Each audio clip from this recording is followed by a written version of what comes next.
Welcome to EPG Pathshala. Dear students, today's module is about winds and global circulation of winds. The horizontal motion of air attempts to equalize lateral differences in the atmospheric pressure and consequently other atmospheric properties such as temperature and humidity. And this is known as wind. In this tendency to reach the equilibrium or the stability in one part of the atmosphere invariably creates new differences elsewhere. And the result is the blowing of wind is a never-ending process considering the entire atmosphere over the surface of the earth as a all continuum. Wind is a vector quantity that has both speed and direction. Some wind movement is confined only to very small localities while others involve the entire globe. Simply speaking, the temperature inequalities among the adjacent air parcels is the root cause and consequently the formation of convective cells within the atmosphere is the principal mechanism of wind flow or the air circulation at any scale of movement. The above fact is more apparent at smaller scales. The large scale wind movements, say planetary scale winds, are relatively complicated due to the connection with certain other factors apart from the temperature, such as rotational effects of the earth, frictional resistance offered by the earth's surface and atmosphere. So in this module, we are going to discuss about different forces acting on wind, the principles of wind measurement, the global pressure belts and tricellular wind system, and also to understand about the surface and upper air circulation system, to know about the land and sea breeze, mountain and valley breeze and other local wind systems. Let's start with the atmospheric pressure. The pressure of air or the atmospheric pressure at a given place is defined as force exerted by air on a unit surface by continuous collision of air molecules. The amount of pressure is determined by two factors, temperature and density of air. Now, how to measure the atmospheric pressure? Atmospheric pressure P is equal to H rho G, where H is the height of the mercury column, rho is the density of the mercury and G is the acceleration due to gravity. If we substitute its values, we will get 76 multiplied by 13.5951 multiplied by 980.665 in dynes per centimeter square is equal to 1.01325 10 to the power 6 dynes per centimeter square. If we convert that to Newton per meter square, it is 1.01325 into 10 to the power 5. As we all know, 1 Newton per meter square is equal to 10 dynes per centimeter square, which is equal to 1 Pascal. And 1 hectopascal is equal to 100 Pascal, which represents 1 millibar. Atmospheric pressure measuring instruments. Normally, the atmospheric pressure is measured by the instrument called barometer. The mercury barometer are used worldwide to measure the atmospheric pressure. Another instrument is the aneroid barometer. It is another instrument which is used to measure atmospheric pressure. It has partially evacuated chamber with spring pointers arrangement on its wall, so that the pressure exerted on it by the air outside is indicated by the pointer. This barometer is also used as altimeter to measure the elevation with assumption of a non-linear relation between atmospheric pressure and altitude. Z is equal to Ct log P0 by P, where Z is altitude, T is the absolute temperature and C is the constant and P is the atmospheric pressure.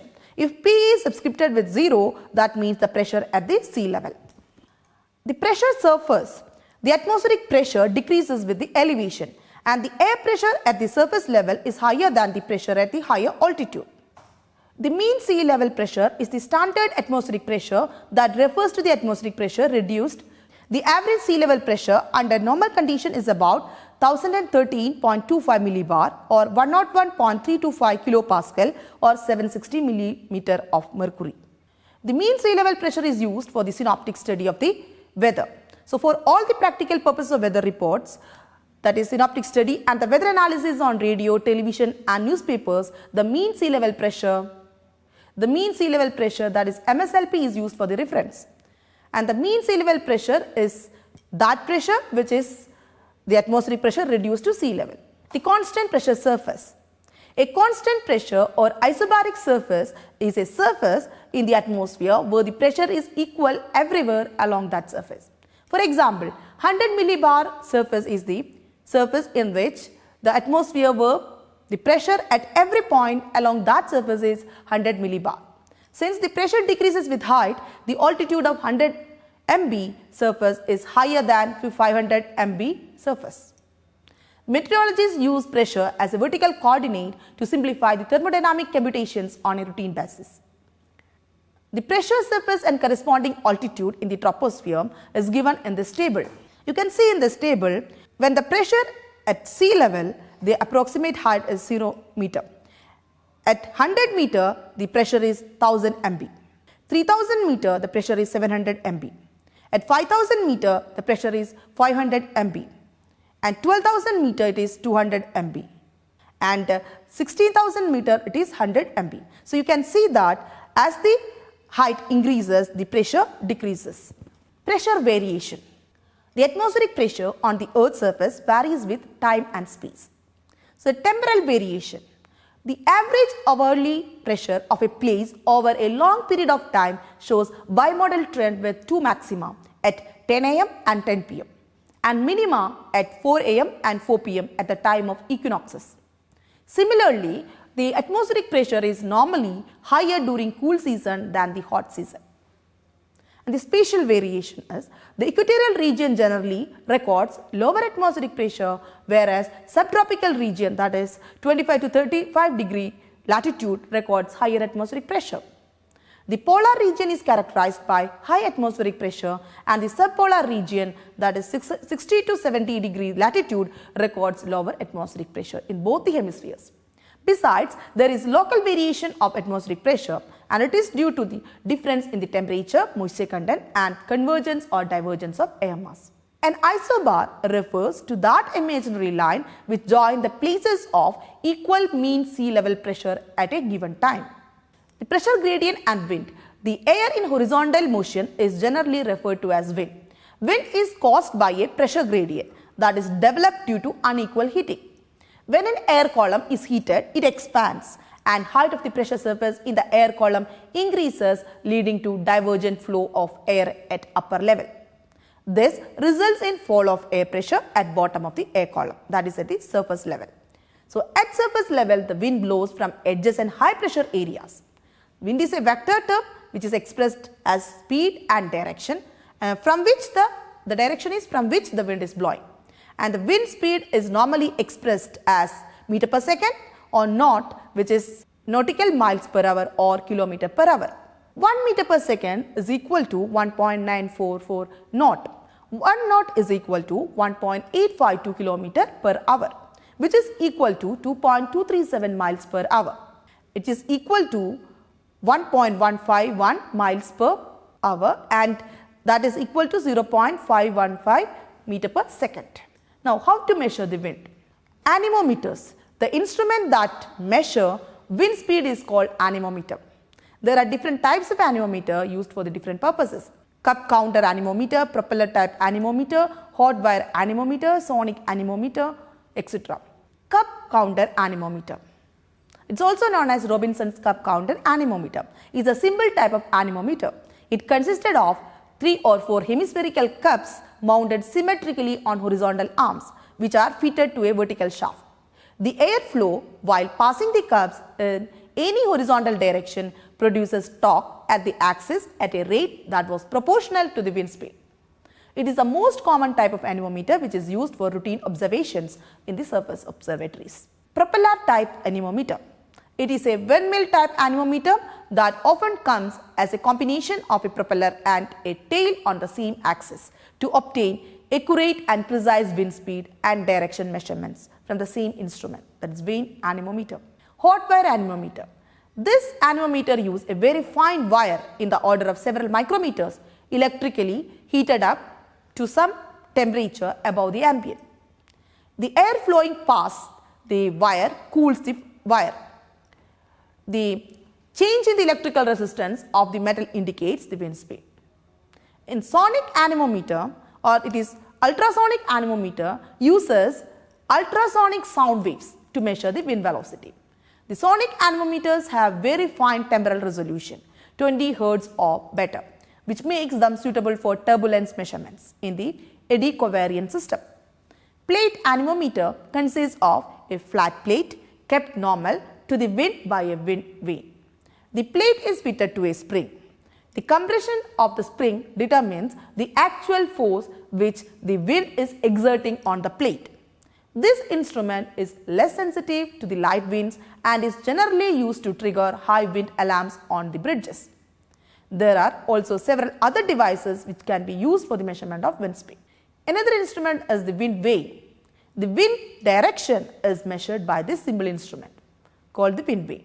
It has a horizontal arrow-like structure rotating on a vertical axis. The pointed end that offers less resistance to the wind always shows direction of wind.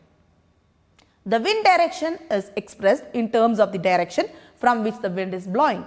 For example, the wind blowing from east direction is called easterly wind, and that from southwest direction is called southwesterly or SW wind, and the principal axis north-south comes first in this expression. The wind direction can also be expressed as degree angle clockwise from north.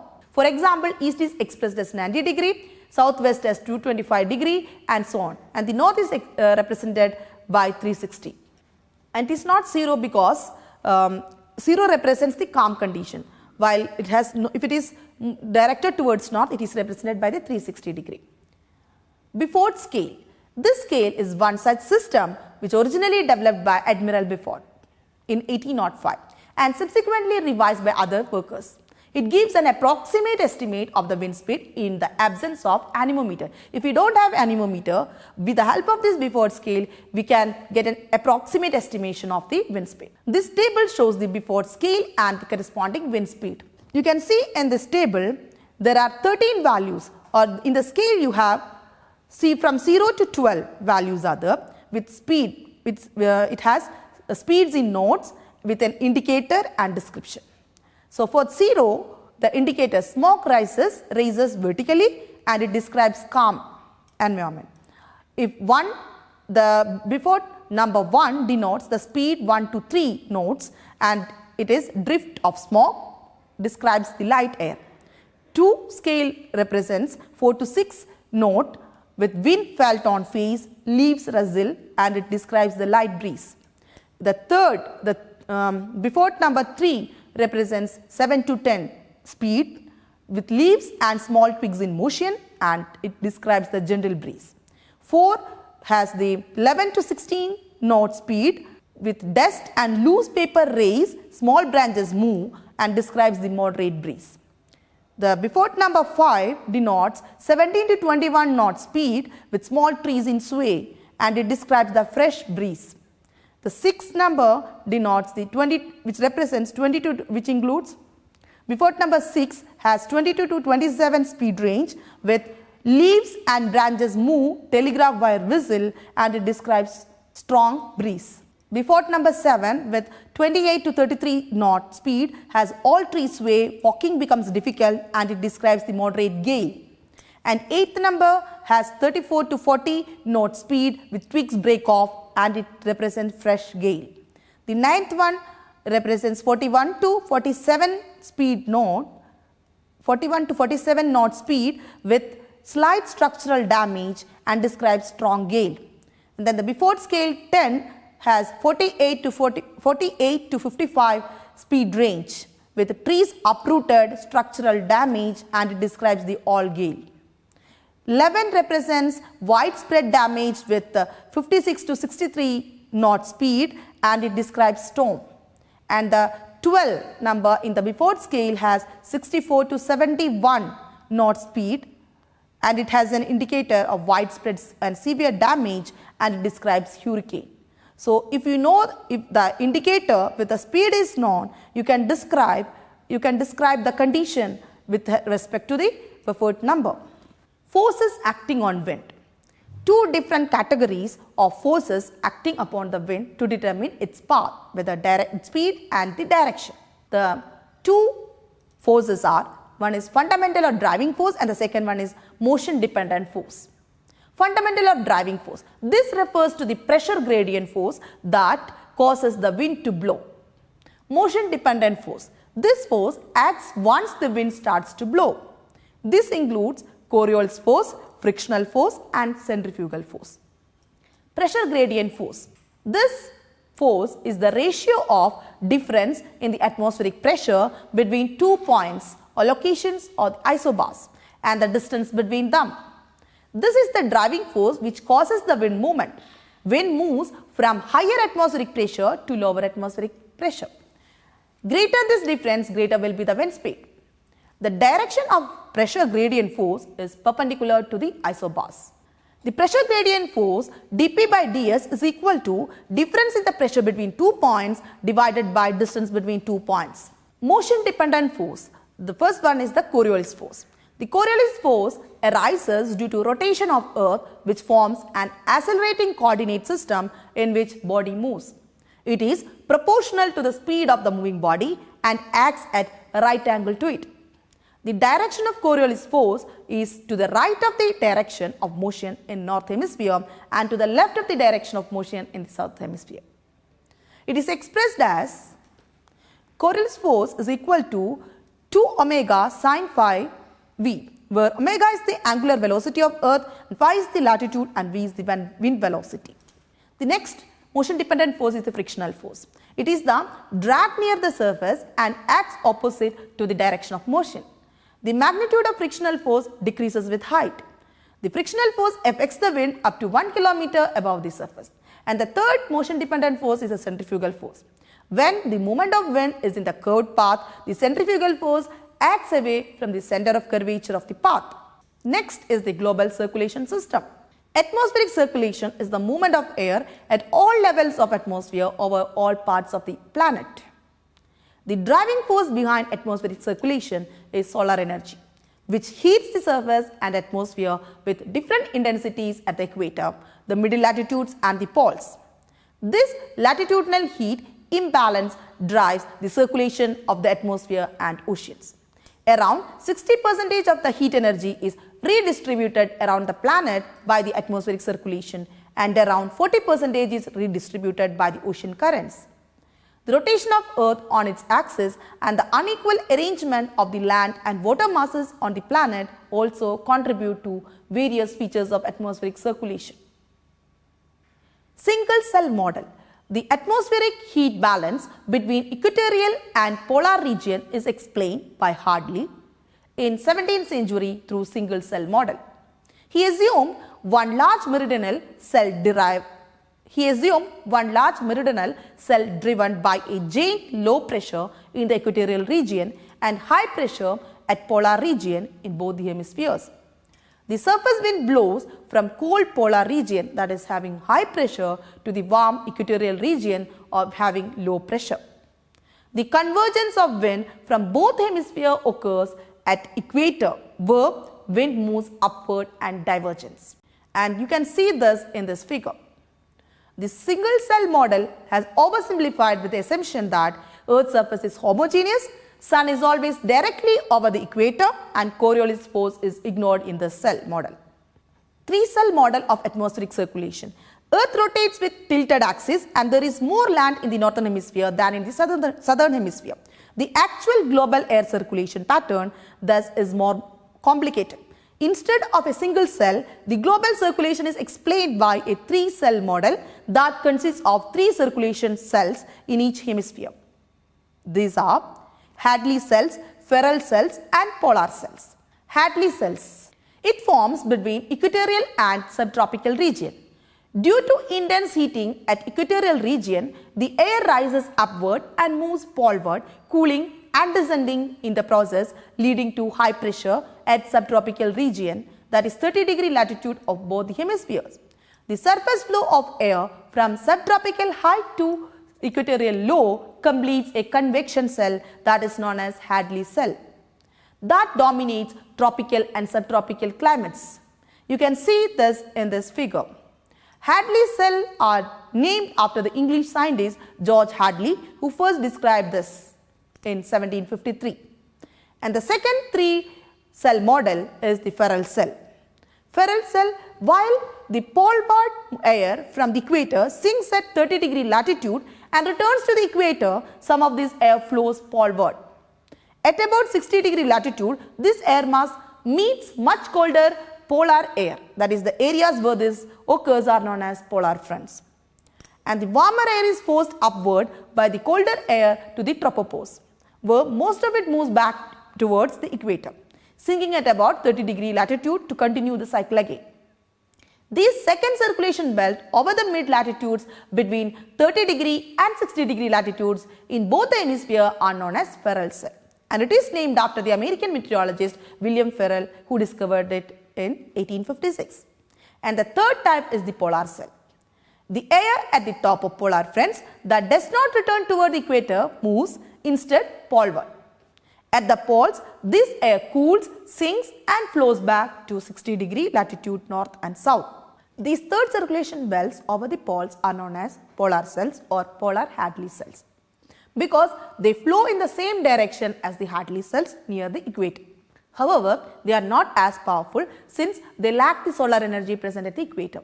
Both Hadley cell and polar cell have their rising branches over warm temperature zones and sinking branches over the cold temperature zone. Both the cells directly convert thermal energy to kinetic energy. They are thermally direct cells being formed due to latitudinal difference in insolation. The Ferrel cell, on the other hand, rises over cold temperature zone and sinks over warm temperature zone. This cell is not driven by thermal forcing but driven by eddy forcing, that is weather system forcing. Thus, the Ferrel cell is thermally indirect cell. The global pressure belts, ITCZ, that is intertropical convergence zone.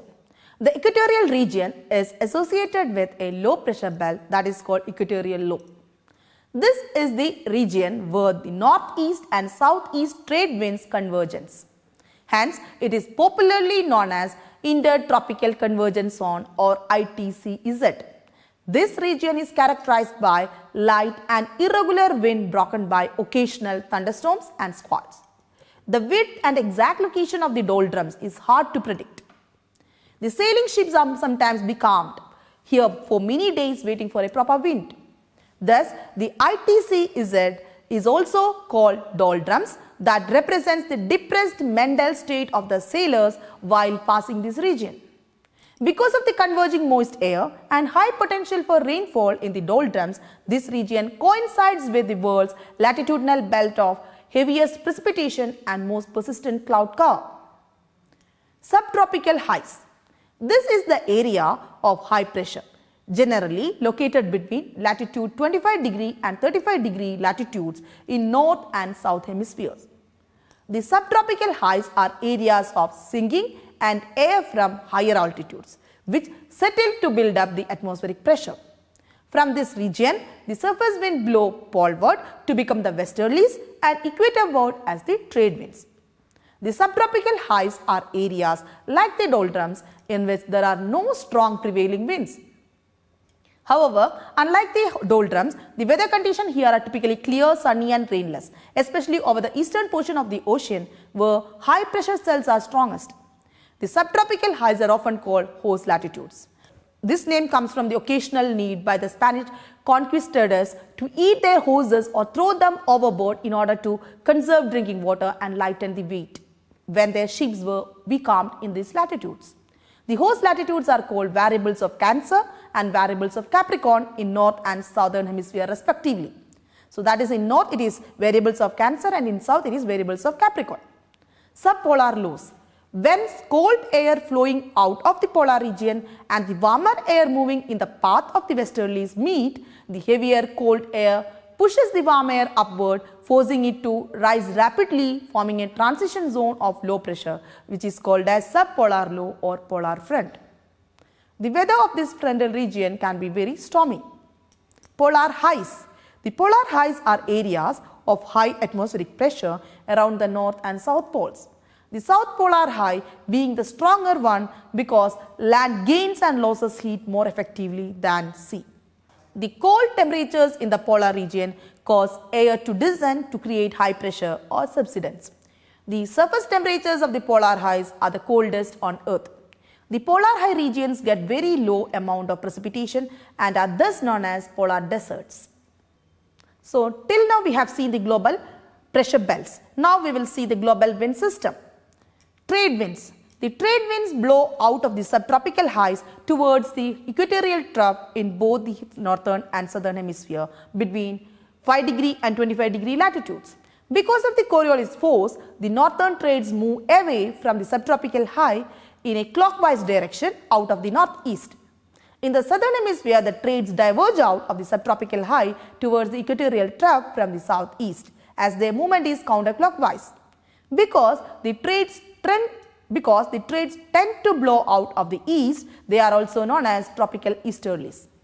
The trade winds tend to be constant, steady winds consistent in their direction. This is most true when they cross the eastern sides of the oceans, that is near the eastern portion of the subtropical high.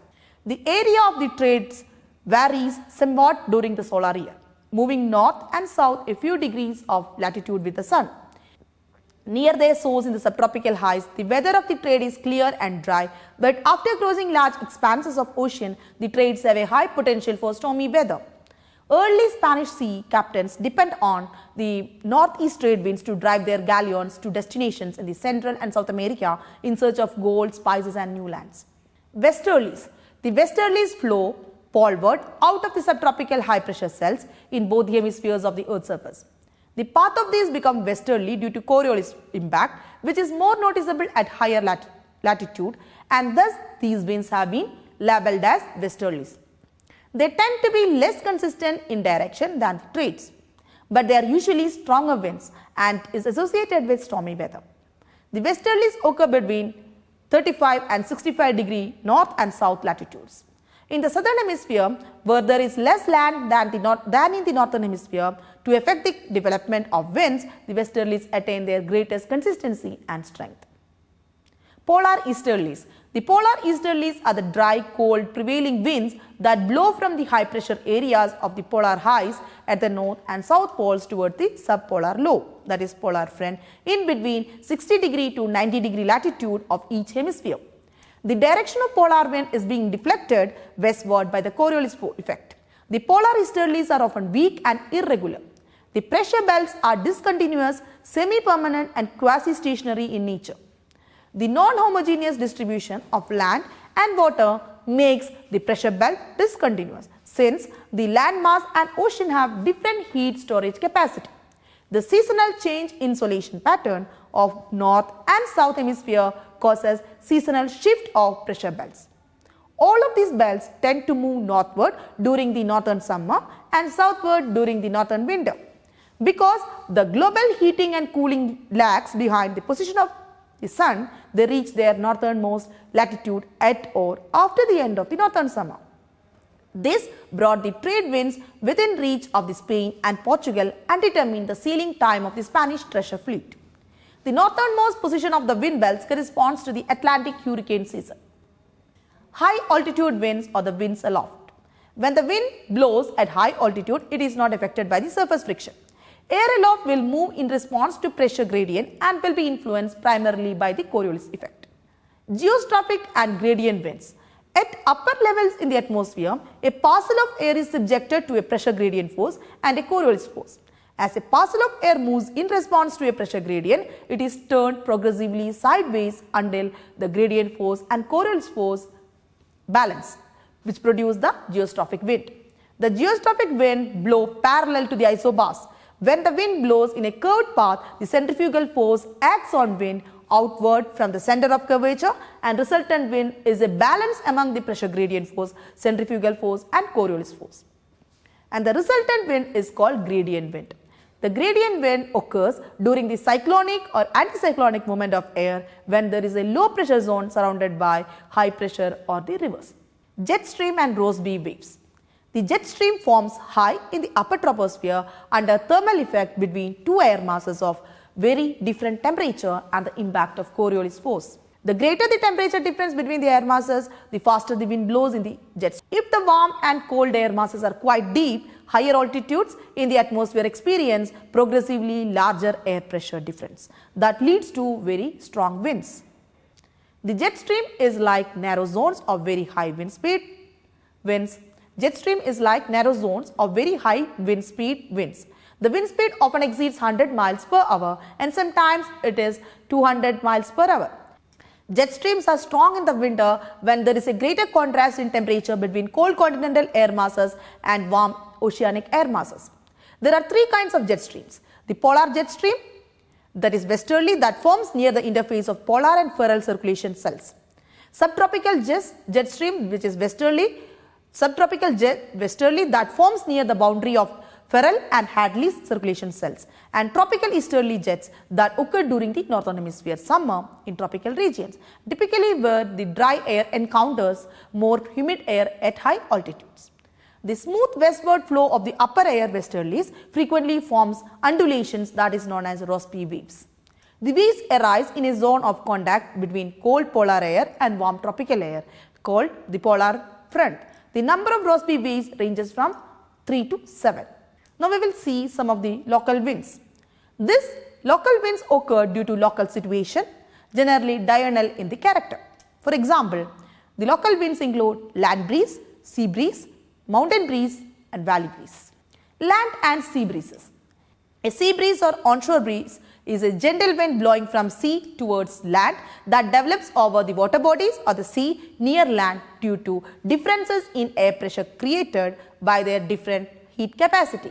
It is a common occurrence along coast during the morning as solar radiation heats the land more quickly than the water. A land breeze or offshore breeze blowing from land to sea is the reverse effect and caused by land cooling more quickly than water in the evening. The land breeze or the sea breeze do not occur when the measure weather systems like depression or cyclones forms. Mountain and valley breezes.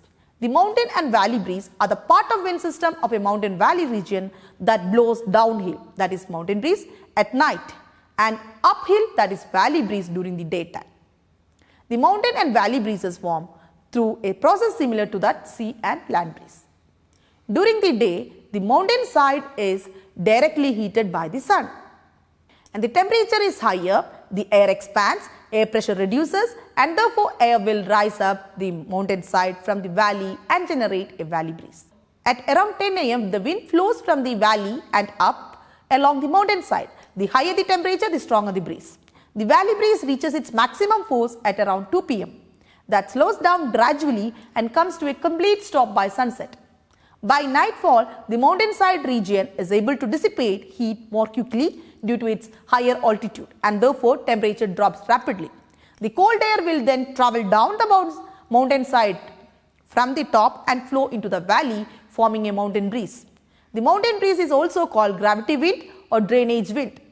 The valley breezes normally carry water vapor to the peak, which will often condense into the clouds. When the mountain breeze travels down and gathers in the valley, water vapor will condense and form clouds and fog that are usually occur before sunrise. During late spring or early autumn, the cold wind trapped in the valley and basin will often generate frost. The mountain breeze is usually stronger than the valley breeze. Now we will see some of the popular local winds in different parts of the world. The valley breeze are either anabatic, which refers to the wind that blows uphill, and katabatic wind that blows downhill. The katabatic and anabatic winds are conventionally referred to the winds of the larger and stronger scale. The cold katabatic winds are Mistral, which is cold northwesterly wind of southern France, and it originates in the snowy Alps and travels down to the Gulf of Lyons on the Mediterranean Sea. Bora, it blows from the Dinaric Alps down to the Adriatic coast in Eastern Europe. Papagayo, a strong northeasterly wind that affects the Pacific coast of Central America, originated from Central American mountains. These are the cold katabatic winds. Now we will see what are the warm katabatic winds. Chinook, the dry wind in North America that blows down the eastern side of the Rocky Mountains from the New Mexico to Canada in winter or early spring.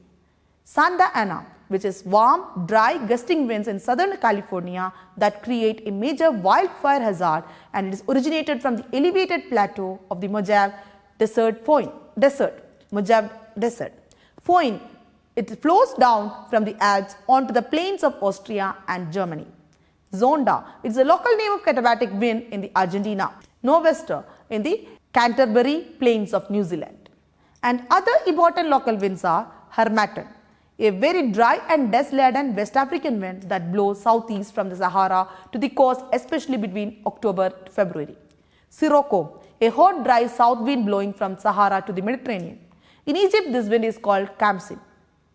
Nor'wester, a squall occurring during hot season, that is April to June in North India, and may bring rain or hail.